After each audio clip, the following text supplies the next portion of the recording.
தொகுதி மறுசீரமைப்பு குறித்து ஒரு தவறான தகவல் பரவி இருக்கிறது. உண்மை என்னவென்றால், திராவிட முன்னேற்ற கழகத்தின் நிலைப்பாட்டை அண்ணன் டி.ஆர். பாலு அவர்கள் அந்த கூட்டத்தில் எடுத்து வைத்தார்கள். அரசாங்கம் இது தொடர்பாக எந்த திசையில் எப்படி செல்ல இருக்கிறது என்று தெளிவாக தெரியவில்லை. ஊடகங்களில் மட்டும்தான் பல்வேறு வகையிலே அதற்கு கருத்துக்களை சொல்கிறார்கள். அந்த நிலையில் நாங்கள் எதுவும் சொல்ல முடியாது, வந்ததற்கு பின்னால் சொல்வோம். ஆனால் எங்களை பொறுத்தவரை மிக தெளிவாக தென் மாநிலங்களுடைய பிரதிநிதித்துவம் நாடாளுமன்றத்தில் பாதிக்கப்படுகின்ற அளவிற்கு எந்த வடிவத்தில் அது வந்தாலும் அதை முழுமையாக எதிர்ப்போம். இதில் எந்த விதமான மாற்று கருத்தும் இல்லை. திராவிட முன்னேற்ற கழகம் அதில் உறுதியாக இருக்கின்றது.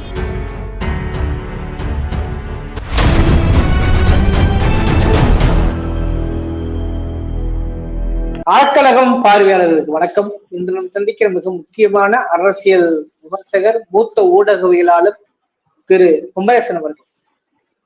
சார் வணக்கம். வணக்கம். வணக்கம். குறிப்பா நாளைக்குத்தான் இந்தியா முழுக்க ஒரு பேசும் பொருளாக ஒரு செய்தி வந்து கொண்டே இருக்கிறது. குறிப்பாக டீலிமிடேஷன் கொண்டு வர வாய்ப்பு இருக்கிறது. அதை விட முக்கியமாக பாத்தீங்கன்னாக்க வந்தே மாதரம் பாடவில்லை என்றால் 3 ஆண்டு சிறை என்கிற மசோதாவும் வர காத்திருப்பதாக சொல்கிறார்கள். இதற்கிடையே இன்னைக்கு நடந்த அந்த அனைத்து கட்சி கூட்டத்துல கிட்டத்தட்ட இடதுசாரிகள், திமுக, காங்கிரஸ் உள்ளிட்ட மிக முக்கியமான கட்சிகள் அந்த கூட்டத்தை புறக்கணித்து வெளியேறி இருக்கின்றன. நாளைக்கு என்ன நடக்க வாய்ப்பு இருக்கிறது? பிஜேபி திட்டம் என்னவா இருக்குன்னு நீங்க அவதானிக்கிறீங்க? முதற்கட்டமா இந்த சம்பவங்களை எப்படி பாக்குறீங்க? அதாவது ஏற்கனவே ஊடகங்கள்ல வேறு விதமான ஒரு செய்தி பரவி கொண்டு இருந்தது. அது என்னன்னு பாத்தீங்கன்னா, குறிப்பா இந்த தொகுதி மறுவரையறை அந்த சட்ட முன்வரைவை பொறுத்த வரைக்கும் திமுக ஏற்கனவே அதை எதிர்த்திருந்தது என்றாலும் கூட இந்த முறை பாஜகவோடு ஒரு சமரசம் செய்து கொண்டு ஆதரிக்க கூடும் என்பதாக ஊடகங்களும் அது சார்ந்து சில விவாதங்களிலும் கூட கருத்துக்கள் பரப்பப்பட்டு வந்தன. ஆனா அப்ப இப்போ கிட்டத்தட்ட அது அப்படி இல்லை என்கிற ஒரு கருத்தை திமுக சார்பில் அந்த தலைமை அமைப்பிலிருந்து நமக்கு தகவல்கள் வந்திருக்கின்றன. குறிப்பாக திருச்சி சிவா அவர்கள் செய்தியாளரிடம் பேசுகிற போது, நாங்கள் இதற்கான கூடுதல் விவரங்களை எதிர்பார்த்து கொண்டிருக்கிறோம். அந்த சட்ட முன்வரைவுடைய இறுதி வடிவம் எவ்வாறு இருக்கிறது, அதுல என்னென்ன விதிகள், எப்படிப்பட்ட ஏற்பாடு இருக்கிறது என்பதெல்லாம் பொறுத்துதான் அதை முடிவு செய்வோம். அதுபோல நேரடியாக அந்த சட்டத்தை கொண்டு வருகிறார்களா அல்லது நாடாளுமன்ற கூட்டுக்குழு விசாரணைக்கு அதனுடைய பரிசீலனைக்கு அனுப்புகிறார்களா என்பதெல்லாம் பொறுத்து எங்களுடைய நிலைப்பாடு இருக்கும் என்று சொல்லியிருக்கிறார். நேரடியாக இந்த சட்ட முன்வரைவை நாங்கள் எதிர்ப்போம் என்றோ சொல்லவில்லை தான், அதே போல ஆதரிப்போம் என்றும் அவர் சொல்லவில்லை. ஏற்கனவே ஏதோ ஒரு வகையில நீங்கள் சொன்னது போல அவர்கள் இன்றைய அந்த அனைத்து கட்சிகள் கூட்டத்தில் பங்கேற்காமல் வெளியேறியது, மற்ற கட்சிகளோடு இணைந்து வெளியேறியிருக்கிறார்கள் என்பதோடு சேர்த்துதான் அவர்கள் ஆதரிக்கவில்லை என்று தெரிவிக்கவில்லை என்றாலும் இந்த சட்ட முன்னேறில் ஏற்கனவே திமுக என்ன சொல்லி வந்ததோ அதே நிலைப்பாடு தொடரும் என்ற எதிர்பார்ப்பு இப்பொழுது கூடி இருக்கிறது. அது சொல்ல போனால் அது இந்த சட்ட முன்வரைவை அதுல இருக்கிற ஏற்பாடுகளை எதிர்த்து வருகின்ற ஜனநாயக சக்திகளுக்கு ஊக்கம் அளிப்பதாகவும் இருக்கிறது என்று நான் பார்க்கிறேன். இது முதல் கட்டமாக பார்க்க போகுது. மற்றபடி நீங்கள் சொன்னதை போல இந்த மழைக்கால கூட்டத்தொடரில்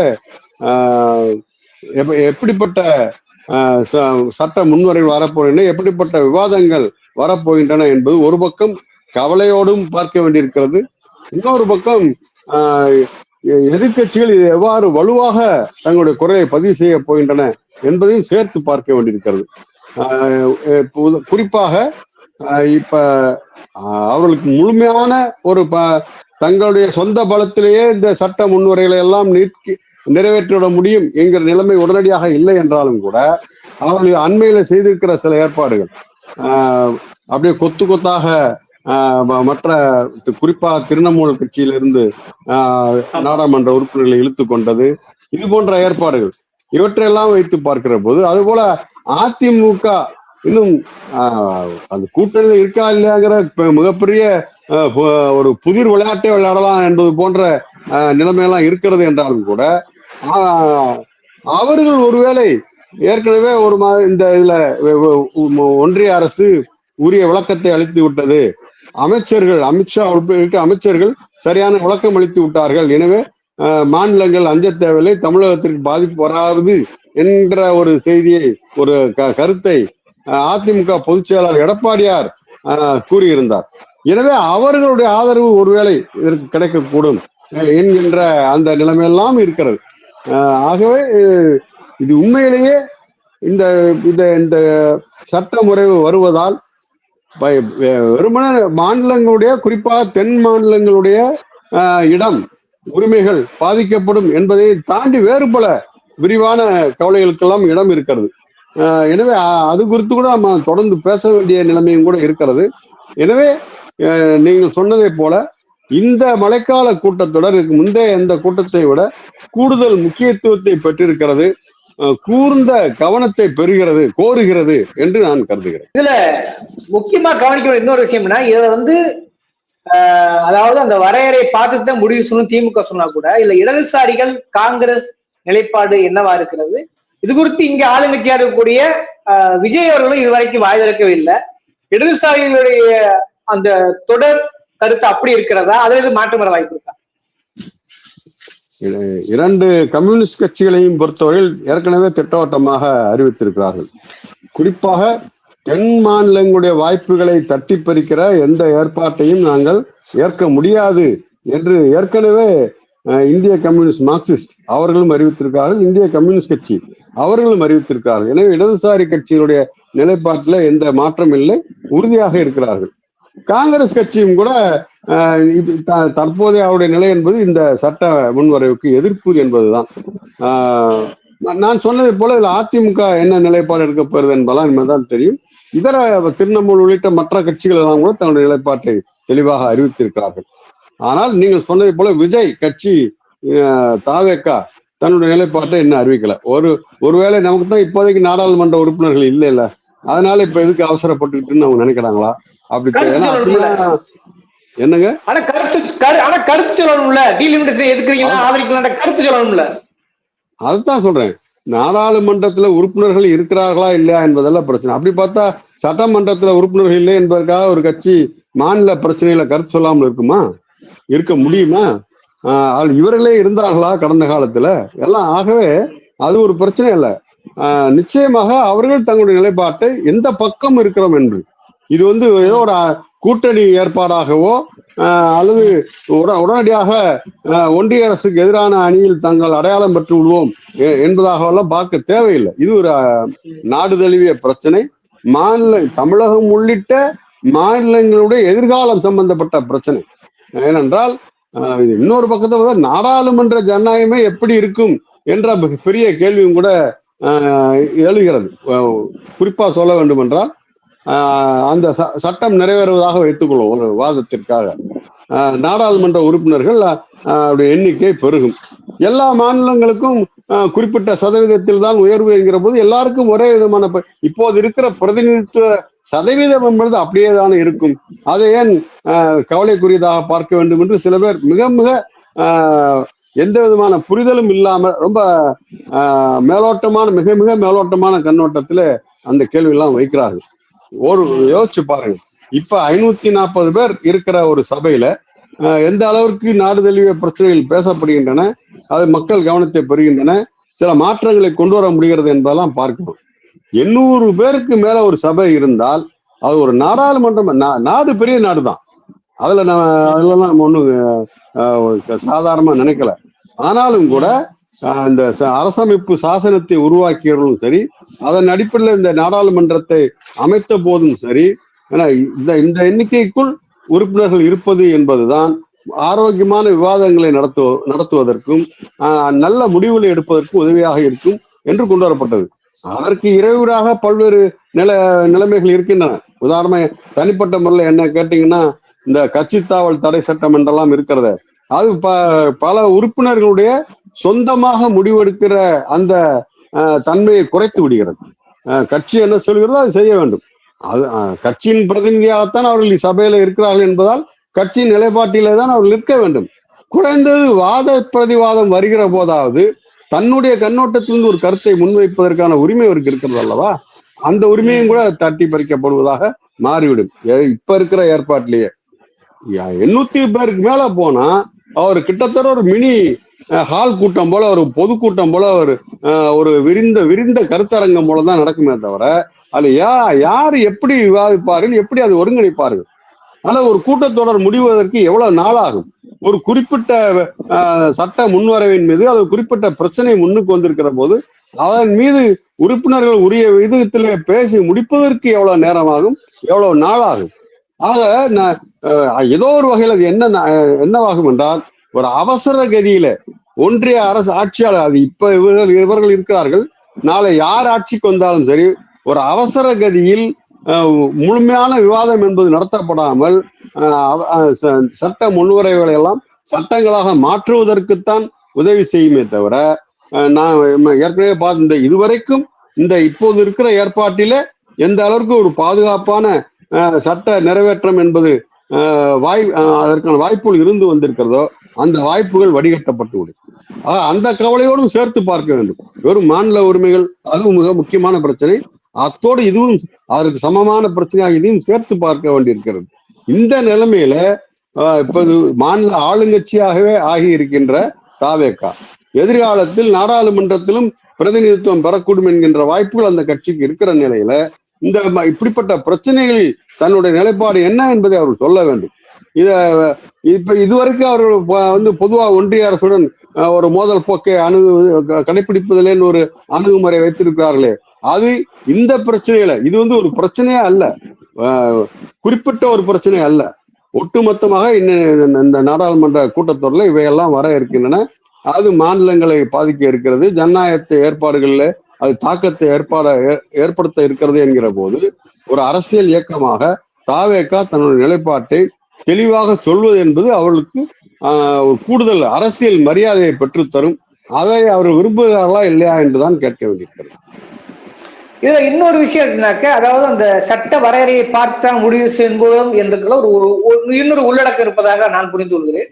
குறிப்பாக மக்கள் தொகை அடிப்படையில் இந்த டீலிமினேஷன் வரப்போவதில்லை, தொகுதி மறையறை வரையப்போவதில்லை, எல்லாருக்கான பிரதிநிதித்துவம் அதிகப்படமே தவிர இல்ல வேற எந்த சிக்கலும் இல்லை என்கிற ஒரு நிலைப்பாடு வந்தால் ஒருவேளை திமுக ஆதரிக்க வாய்ப்பு இருக்கிறதா, இடதுசாரியை மறுபரிசீலனை செய்ய வாய்ப்பு இருக்கிறதா, அதை எந்த கண்ணத்துல புரிஞ்சுக்கிறது? இல்ல, இது ஒரு அனுமானமாக வைத்து நாம் பதில்களை சொல்லிவிட முடியாது. இதை ஒவ்வொரு கேள்வியும் இப்படி நிறைய வரத்தான். ஆகவேதான் இப்பொழுது இந்த நாடாளுமன்றத்துல அந்த சட்ட முன்வரை தாக்கல் செய்கிற போது அதுல இறுதிப்படுத்தப்பட்ட வடிவம் எவ்வாறு இருக்கிறது, அதுல என்னென்ன புதிய ஏற்பாடுகளை அவர் சேர்த்திருக்கிறார்கள், எதையெல்லாம் நீக்குகிறார்கள், எதையெல்லாம் மாற்றுகிறார்கள் என்பது இப்பொழுது வெறும் அனுமானத்தில் பேசிக் கொண்டிருக்கிறோம். ஏற்கனவே அவர்கள் தெரிவித்த சில தகவல்கள் அடிப்படையில் பேசிக் கொண்டிருக்கிறோம். நாடாளுமன்றம் இதற்கென்றே கூடுகிற போது அவர்கள் அதுல தாக்கல் செய்யாமல் இருந்துவிட முடியாது. அப்படி தாக்கல் செய்கிற போது நிச்சயமாக அந்த சட்ட முன்வரையோட உண்மையான நோக்கமும் வெளியே தெரிந்துவிடும். அப்பொழுது இன்னும் நாம் ஆழமாக அழுத்தமாக இது குறித்து நாம் விவாதிக்க முடியும். இன்னொரு விஷயம், இது கூட நீங்க சொல்லக்கூடிய ரெண்டு பாயிண்ட் ஆஃப் வியூல ஏதாவது ஒண்ணு நடக்கிறதுக்கான வாய்ப்பு இருக்குன்னு புரிஞ்சுக்க முடியுது. ஆனா இன்னொன்று இருக்குல்ல, அதாவது வந்தே மாதரம் பாடலை கட்டாயம் படிக்க வேண்டும், அப்படி அதை அவமானிக்கும் செயல் செய்தால் 3 ஆண்டு சிறைங்கிறத எல்லா கட்சியும் ஏற்றுக்கொள்ள வாய்ப்பு இருக்கா? இது பற்றி உங்க பார்வை இல்ல? இதற்கும் எனக்கு தெரிந்து எல்லா எதிர்கட்சிகளும் தங்களுடைய எதிர்ப்பை பதிவு செய்திருக்கிறார்கள். ஏனென்றால் இந்த வந்தே மாதரம் பாடலுடைய முதல் 2 வரிகளிலே யாருக்கும் எந்த எதிர்ப்பும் கிடையாது, அது யாரு எந்த மதிப்பும் கிடையாது. ஏன்னா என் தாய் நாட்டை வணங்குகிறேன், என் தாயை வணங்குகிறேன் என்று சொல்வது யாருக்கு என்ன மறுப்பு இருக்க போகிறது? அதுக்கு அடுத்தடுத்த வரிகள் என்று வருகிற போதுதான் கடந்த காலத்தில் இந்த நாட்டிற்கான நாட்டுப்பண் தேசிய கீதம் என்னவாக இருக்க வேண்டும் என்கின்ற விவாதம்லாம் நடந்த போது இந்த பாடலும் எடுத்துக்கொள்ளப்பட்டது. ஒன்றை நாம் கவனித்துக் கொள்ள வேண்டும், இந்த பாடல் என்பது தேசிய கீதம் என்பதற்காக என்ற நோக்கத்துடன் எழுதப்பட்ட பாடலே அல்ல. ஒரு ஆனந்தமடம் என்கின்ற நாவலிலே பக்கிம் சந்திரஜி அவர்கள் தன்னுடைய நாவலில வருகின்ற ஒரு கதாபாத்திரத்திற்காக கொண்டு வந்த ஒரு பாடல் அது. அந்த பாடல் எப்ப விடுதலை போராட்ட காலத்திலே எழுதப்பட்ட நாவல். அதுல இந்த நாட்டை தாயாக நினைத்து வணங்குவதாக ஒரு 2 வரிகளும், பிறகு அந்த தாய் யாருக்கெல்லாம் ஒப்பானவள் என்று சொல்லுகிற போது இந்த இந்து மதத்தின் சார்ந்த பெண் கடவுள்கள், துர்கை உள்ளிட்ட, லட்சுமி உள்ளிட்ட, இப்படி இந்த இந்து மத அந்த மக்களுடைய நம்பிக்கை என்பது வேறு. அந்த நம்ம சொல்ல போனா நம்ம பார்க்கிறோம், எல்லா இந்து மக்கள் வீடுகளிலும் அந்த 3 தேவிகள் இருப்பார்கள். துர்கை, லட்சுமி, சரஸ்வதி என்று கண்டிப்பாக இருப்பார்கள். தங்கள் வீட்டிற்கு கல்வி கிடைக்க வேண்டும், செல்வம் கிடைக்க வேண்டும், நல்ல பாதுகாப்பு கிடைக்க வேண்டும் என்கின்ற ஒரு எளிய நம்பிக்கை. அதெல்லாம் நம்ம மதிக்கிறோம், அது ஒரு பக்கம். ஆனால் அதை பாடுகின்ற, அந்த கடவுள்களை பாடுகின்ற பாடலாக பிறகு மாறி போகிறது. உண்மையிலே ஒரு பரந்த நோக்கம் இருக்கும் என்றால் இந்த நாட்டில வாழ்ந்து கொண்டிருக்கிற அனைத்து சமய மக்களுடைய தெய்வங்களையும் வாழ்த்தி இருக்கணும்ல. தெய்வங்கள் தான் நம்மளை வாழ்த்தணுங்கிறது பொதுவானது. ஆனா தெய்வங்களை வாழ்த்தி பாடுகிற ஒரு பாடல்ல அனைத்து சமயங்களுடைய தெய்வமும் இருந்தாக வேண்டும். சமய நம்பிக்கையே இல்லாதவர்கள் இருக்கிறார்களே, அவர்களுக்கு என்ன மரியாதை? இப்படின்னு நிறைய இருக்கிறது. வழிபாட்டு முறைகள்ல நிறைய மாறுபாடு இருக்கிறது. இந்து மத வழிபாட்டிற்கும் புத்த மதத்தினுடைய வழிபாட்டும் ஒன்று அல்ல, எத்தனையோ வேறுபாடுகள் இருக்கின்றன. இன்னும் இப்படியெல்லாம் இருக்கிற போது அவர்களெல்லாம் ஒருங்கிணைக்கின்ற ஒரு பாடலாக உருவாக வேண்டும் என்ற எண்ணத்தோடு தான் தாகூர் அவர்கள் அந்த பொறுப்பை ஏற்றுக்கொண்டு இந்த ஜனகணமன பாடலை நமக்கு வழங்கினார்கள். அந்த ஜனகணமன பாடல் இன்றைக்கு எழுதப்பட்டால் தாகூர் அவர்களை திருத்தி எழுதுவார். இன்னும் புதிய மாநிலங்கள்லாம் வந்து விட்டன என்பதால் அவற்றையெல்லாம் இணைத்து கொண்டு வந்திருப்பார். இன்னும் அவர் அப்பேற்பட்ட கவிஞர். அவர் புதிய மாற்றங்களை எவ்வாறு செய்ய வேண்டும், அது எவ்வாறு சந்த நயத்தோடு அமைய வேண்டும், அந்த இசைக்கு பொருத்தமாக இருக்க வேண்டும் என்பதெல்லாம் அவர் சரியாக செய்து கொடுத்திருப்பார். ஆனா இன்றைக்கு நம்முடைய புரிதல் என்னவென்றால், இந்தியாவுடைய அனைத்து நிலப்பரப்புகளையும் சார்ந்த, அனைத்து மக்கள் வாழ்கின்ற பகுதியும் சார்ந்த அந்த ஒட்டுமொத்த இந்தியாவை வாழ்த்துகின்ற ஒரு பாடல் போற்றி, அது என்னுடைய தாய் என்று போற்றுகின்ற அற்புதமான பாடல். அந்த பாடலை நாட்டு பண்ணாக ஏற்றுக்கொண்டார்கள். நாடு முழுக்க பாடசாலைகளில் ஆரம்பித்து அரசு விழாக்கள் வரையில அந்த பாடல் இதுவரைக்கும் பாடப்பட்டு வருகிறது. பாடலின் பொருளை புரிந்து கொண்டு பாடுகிறார்களா இல்லையா என்பது வேறு. நான் யோசிப்பேன், பள்ளிகளிலே இந்த பாடலை ஜனகணமனவும் பாட சொல்லி விரைப்பாக நிற்க வைக்கிறார்கள். அந்த பாடலின் பொருள் என்ன என்று அந்த குழந்தைகளுக்கு சொல்லப்படுகிறதா? பாட புத்தகத்துல இருக்கும். நீங்க பாத்தீங்கன்னா கடைசி பக்கத்துல நாட்டு பண்ணுக்கு தமிழ் பொருள் போட்டிருப்பார்கள். என்னன்னே புரியாது குழந்தைகளுக்கு. விருப்பமுள்ள குழந்தைகள் கூடுதலாக தேடி தெரிந்து கொண்டால் உண்டு. ஏன் பாட முறையிலேயே சொல்லக்கூடாது? அது தனி விவாதமா எடுத்துக்கலாம். இந்த நிலைமை நான் சொல்ல வந்தது, அது இந்தியாவின் ஒட்டுமொத்த தன்மையை, அனைத்து பகுதி மக்களை, அனைத்து நம்பிக்கைகள் சார்ந்த மக்களையும் போற்றுவதாக, அந்த மக்களிடம் இந்த நாட்டின் பாதுகாப்பை ஒப்படைப்பதாக இருக்கிறது அந்த பாடல். அது சிறந்த நாட்டு பண்ணா அல்லது ஒரு குறிப்பிட்ட சமயம் சார்ந்த கடவுள்களை மட்டும் நான் சொன்னேன். அது குறிப்பிட்ட இந்து மதத்தை சார்ந்த கடவுளை மட்டும் சொல்வதால் நான் எதிர்க்கல. எந்த சமயத்தை சார்ந்த கடவுள் அது இடம்பெற்றிருந்தாலும் அது நான் எதிர்ப்பேன். அது ஏற்கத்தக்கதல்ல என்று சொல்லுவேன். இதெல்லாம் விவாதிப்பதற்கு இடம் கொடுங்கள் என்று கேட்க, அது அந்த விவாதிக்கான இடமே வரலையே.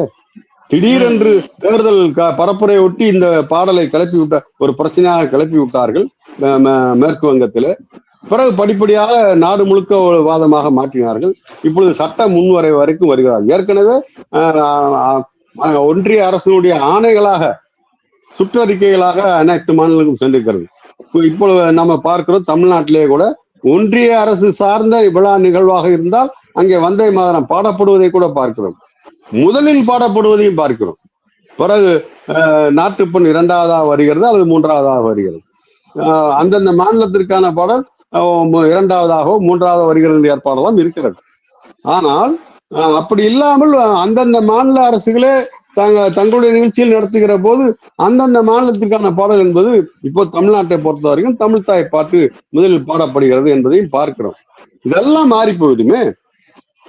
அப்ப தமிழ்நாட்டினுடைய இந்த பாடல் தேர்ந்தெடுக்கப்பட்டதற்கே கூட ஒரு வரலாறு இருக்கிறது. நேரம் கருதி அதெல்லாம் இப்ப சொல்ல முடியல. இனி அருமையான வரலாறு. யாரையும், எந்த பகுதி மக்களையும், எந்த பகுதியுடைய மொழியையும் புண்படுத்தி விடக்கூடாது, காயப்படுத்தி விடக்கூடாது என்கின்ற அக்கறையோடு திருத்தப்பட்ட பாடல் அது.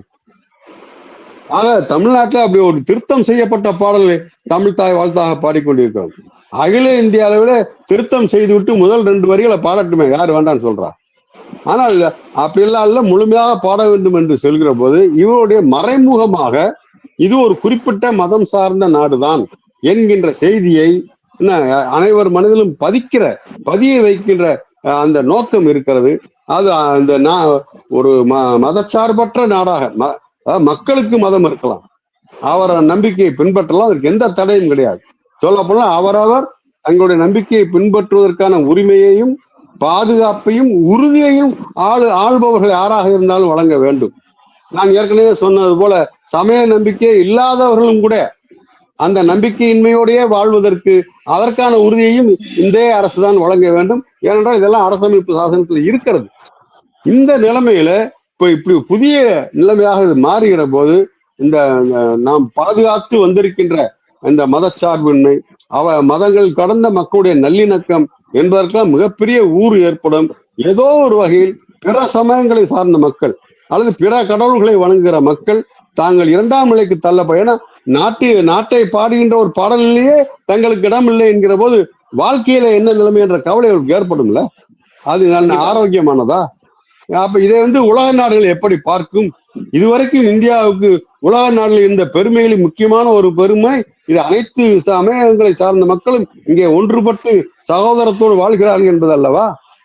அதுல ஒரு கீறல் விழுகிற போது அதை அனுமதிக்க முடியாதுதான். எனவே நாடாளுமன்றத்தில் இது குறித்த விவாதமும் எவ்வளவு கூர்மையாக எவ்வளவு ஆழமாக நடைபெறப் போகிறது, என்ன முடிவு வரப்போகிறது என்பதை நான் வெறும் ஆர்வத்தோடு அல்ல, மிகுந்த அக்கறையோடும் கவலையோடும் கவனித்துக் கொண்டிருக்கிறேன்.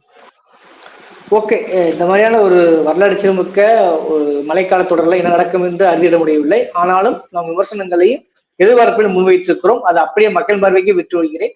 இந்த மாதிரியான ஒரு கூர்மையான விவாத சூழலில் அறக்கலத்துக்கு நேரம் ஒதுக்கியதற்கு ரொம்ப நன்றி தோழர். நன்றி.